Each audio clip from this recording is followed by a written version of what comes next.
माया निवृत्ति अथवा भगवत प्राप्ति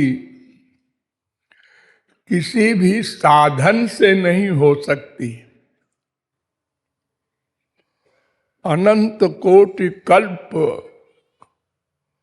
कोई कर्म ज्ञान भक्ति आदि का पालन करे, फिर भी उसका परिणाम ये नहीं हो सकता कि हम माया का अत्यंताभाव कर दें, उससे छुटकारा पा लें सदा को, अथवा भगवत प्राप्ति कर लें। ये दो काम ऐसा है जो भगवत कृपा से ही होता है।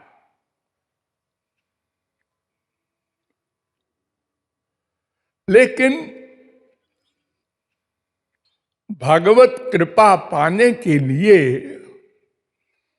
पात्र बनाने का काम जीव का है। पात्र बनाने का अभिप्राय क्या? हमने जो अपने अंतःकरण में अनादिकाल से कूड़ा करकट भर रखा है, उसको निकाल कर अंतःकरण शुद्ध करना, ये हमारा काम है। कोई भगवान का अवतार, कोई महापुरुष ये काम करके नहीं देगा हमको। हमारे अनंत जन्म हो चुके भगवान हमसे सीनियर नहीं है। हम भी अनादि हैं, भगवान भी अनादि हैं। हमने अनंत बार भगवान को देखा है साक्षात भी, और फिर हमारे अंतःकरण में तो सदा साथ रहते ही हैं। लेकिन ऐसा तो कभी हुआ नहीं कि कोई भगवान कृपा कर दे और माया चली जाए, त्रिकर्म त्रिदोष पंचक्लेश पंचकोश समाप्त हो जाए, हम आनंद को प्राप्त कर लें, स्पिरिचुअल हैप्पीनेस को। इसलिए ये आशा करना तो भोलापन है कि कोई संत मिल जाता और कृपा कर देता।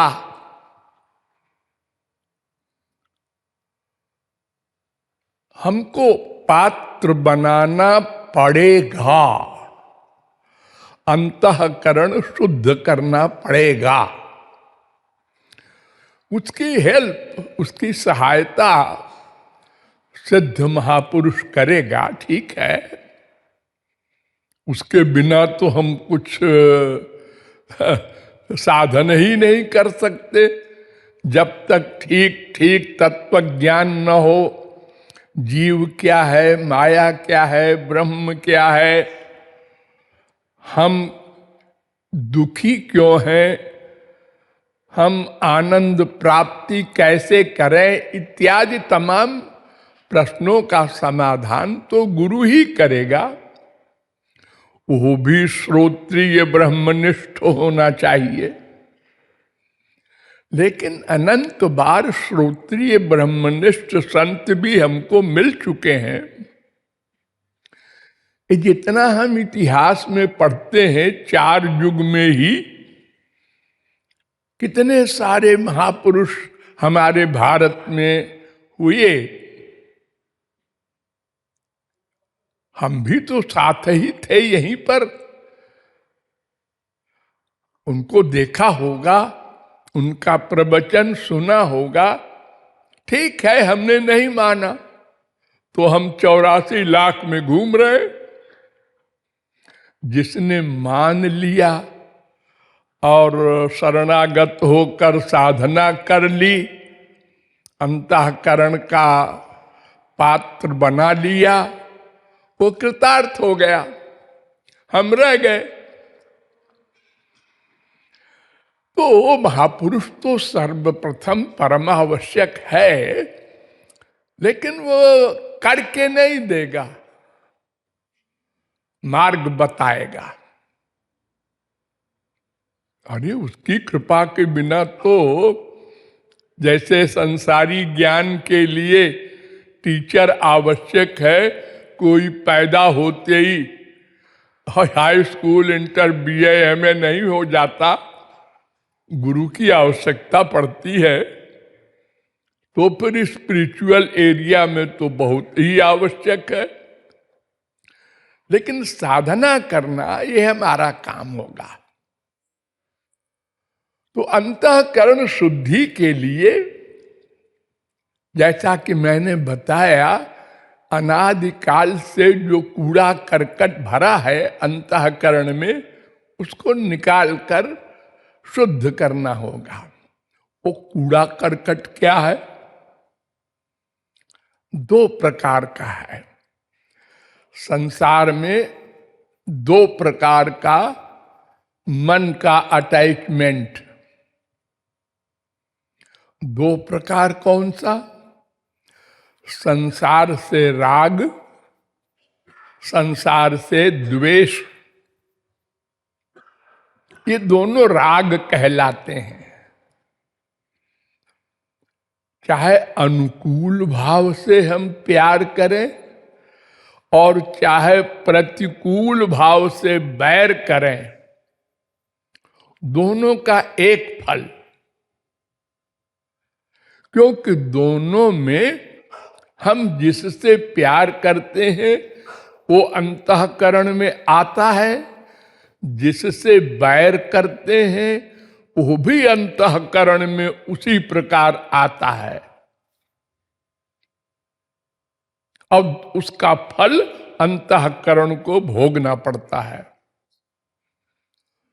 तो जो मायाबद्ध है जीव, माँ हो, बाप हो, भाई हो, बहन हो, पड़ोसी हो, कोई हो, अगर हम उससे प्यार करते हैं तो उसका भी अंतःकरण दूषित है। हमारी समान है तो हमारा अंतःकरण और गंदा होगा। अगर किसी से बैर करते हैं तो वो अंतःकरण में आएगा और हमारा अंतःकरण और गंदा होगा। इसलिए हमने अनंत माँ बाप बेटा स्त्री पति से अनंत जन्म में प्यार किया और बहुत से लोगों से द्वेष भी किया, लेकिन अंतःकरण शुद्ध होने के बजाय और अशुद्ध होता गया, क्योंकि वे सब अशुद्ध थे।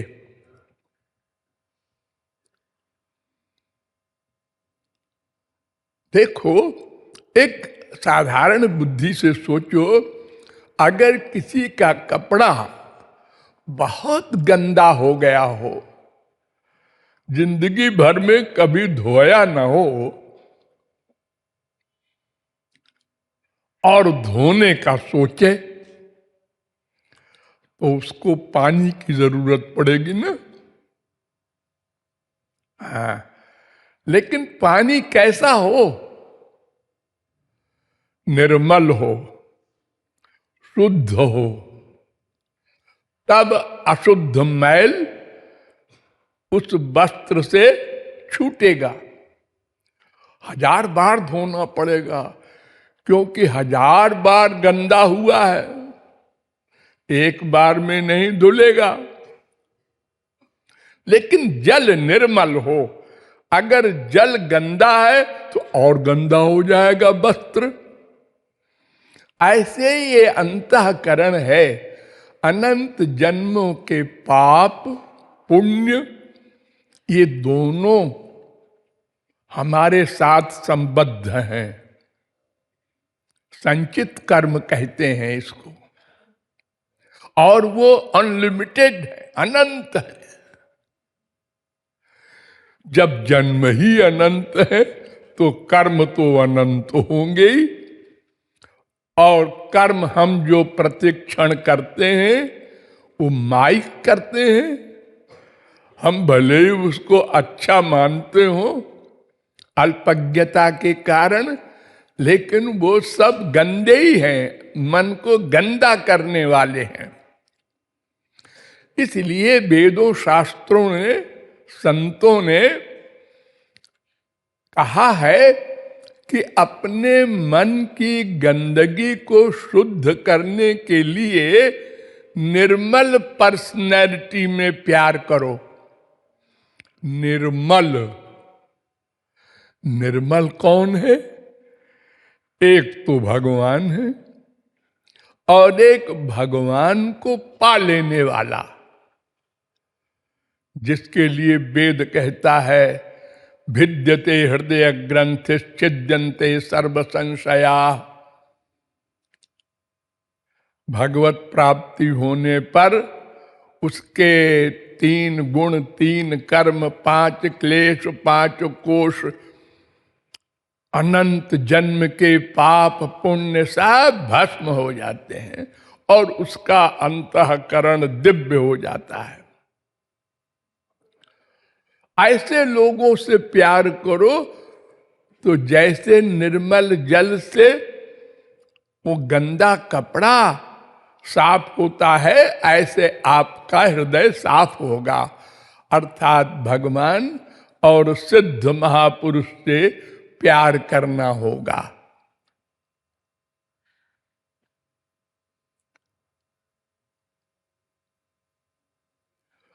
तो ये एक बात बहुत ध्यान से समझने की है कि जो वैराग्य शब्द का आप सुनते हैं प्रयोग, वैराग्य माने राग रहित, और राग माने अनुकूल भाव से प्रेम और चाहे प्रतिकूल भाव से दुश्मनी, दोनों का नाम राग है। खाली प्रेम का नाम नहीं। हम लोग यही समझते हैं कि प्रेम ना हो वो वैराग्य, लेकिन दुश्मनी कर लिया आपने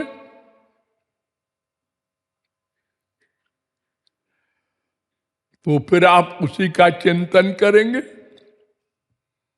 एक मन है, 10-20 नहीं है। चाहे शुद्ध पर्सनैलिटी का चिंतन कर लो और चाहे अशुद्ध का कर लो। देखो, अवतार काल में जिन लोगों ने प्यार किया श्री कृष्ण से, जैसे गोपियां अपरगंवार थीं, लेकिन केवल प्यार के बल पर उनकी चरण धूलि ब्रह्मा शंकर चाहते हैं। इतना ऊंचा स्थान हो गया। ये अनुकूल भाव से प्यार करने वाली और प्रतिकूल भाव से प्यार करने वाले सैकड़ों राक्षस, शिशुपाल वगैरह, कंस वगैरह, इनको भी गोलोक मिला। इन्होंने तो दुश्मनी किया था, हाँ, लेकिन मन में श्री कृष्ण को लाया न। तो चाहे लोहे को पारस से प्यार से छुआ दो, सोना बनेगा। लड़ा दो गुस्से में, सोना बनेगा। चाहे कोई प्यार से रसगुल्ला खाए और चाहे जबरदस्ती ठूस दो, वो तो मीठा लगेगा। चाहे कोई जानबूझ के मरने के लिए विष पिए, वो भी मरेगा। और चाहे किसी को अनजाने में पिला दो, वो भी मरेगा। चाहे कोई सती होने जाए आग में, उसको भी आग अपना स्वरूप दे देगी। और चाहे किसी का हाथ पैर बांध के आग में डाल दो, उसको भी आग अपना स्वरूप दे देगी। चाहे गंगा जी में प्यार से यमुना जी आवे, वो भी गंगा जी बन जाएंगी। और चाहे आप कुल्ला कर दें, वो भी गंगा जी बन जाएगा जल। इसलिए राग हो चाहे द्वेष हो, दोनों का नाम राग है। तो ये राग द्वेष दोनों हमारे अंतःकरण में बैठे हैं अनादिकाल से। जीव अनादि है, मन अनादि है। इसलिए राग भी माने अटैचमेंट, अनुकूल भाव से, वो भी हटाना है। और कहीं द्वेष भी न होने पाए। जो हो चुका है उसको निकालना है और आगे भी न होने पाए। तैल धारावद छिन्न हरि गुरु का स्मरण हो, शुद्ध वस्तु का स्मरण हो।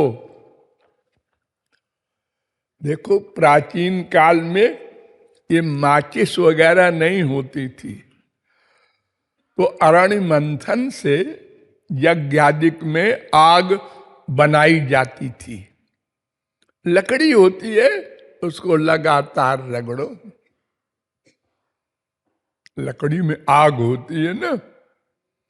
अरे बांस आपस में रगड़ करके आग पैदा कर देते हैं जंगलों में। तो शर्त ये है कि लगातार रगड़ो। अगर तुमने 10 बार रगड़ा और 10 मिनट को रख दिया लकड़ी, तो लकड़ी घिस के टूट जाएगी, आग नहीं निकलेगी। लगातार उसमें टेम्परेचर बढ़ता जाए तो आग पैदा हो जाएगी। ऐसे ही लगातार चिंतन हो।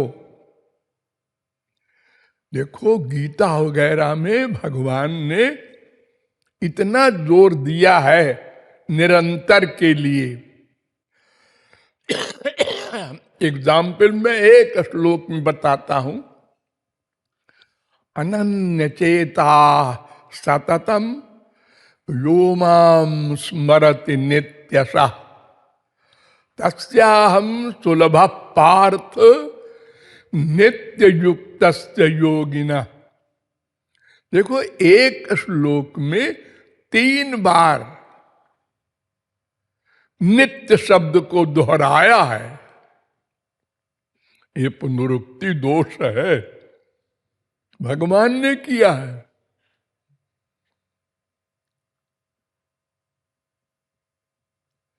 सततम माने निरंतर,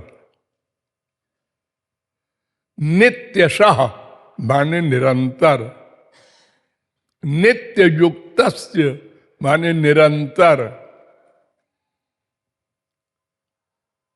अगर हम 1 घंटे 2 घंटे क्या, अगर हम 24 घंटे में 1 सेकंड को संसार का स्मरण कर लेंगे, तो वही हाल होगा कि 100 बार कपड़ा धोया, 1 बार गंदगी में डुबो दिया, फिर धो। दिन भर कमाया और रुपए को चौरस्ते पर रखकर घर आके सो गए, हो गया, गमा दिया। इसलिए मन में निरंतर हरि गुरु को चिंतन स्मरण जिसे कहते हैं करके अंतःकरण शुद्ध करना होगा।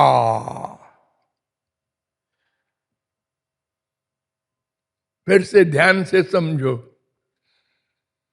हरि गुरु दोनों शुद्ध पर्सनैलिटी है। इनके स्मरण से ही अंतःकरण शुद्ध होगा। लेकिन शर्त यह है कि निरंतर स्मरण हो, बीच बीच में फिर गंदे संसार का राग या द्वेष न होने पाए, तब अंतःकरण शुद्ध होता है। ऐसी साधना हमने किसी जन्म में नहीं की, इसलिए पात्र नहीं बना, इसलिए हरि गुरु कृपा नहीं हुई, इसलिए माया का अत्यंत अभाव नहीं हुआ और दिव्यानंद नहीं मिला। इसलिए अंतःकरण शुद्धि के लिए कहीं भी राग द्वेष न हो, जो हो चुका है उसको मिटाना होगा। ये 1-2 सेकंड या 1-2 दिन में नहीं होगा, इसका अभ्यास करना होगा। भगवान ने यही बात अर्जुन से कही थी, अभ्यासेन तु कौन्तेय, लगातार अभ्यास करना होगा। 1 जन्म में हो, 2 जन्म में हो, 1000 जन्म में हो, करना है। आप कहें हम झगड़े में नहीं पड़ते, तो फिर माया के झगड़े में पड़ना पड़ेगा। Thank you.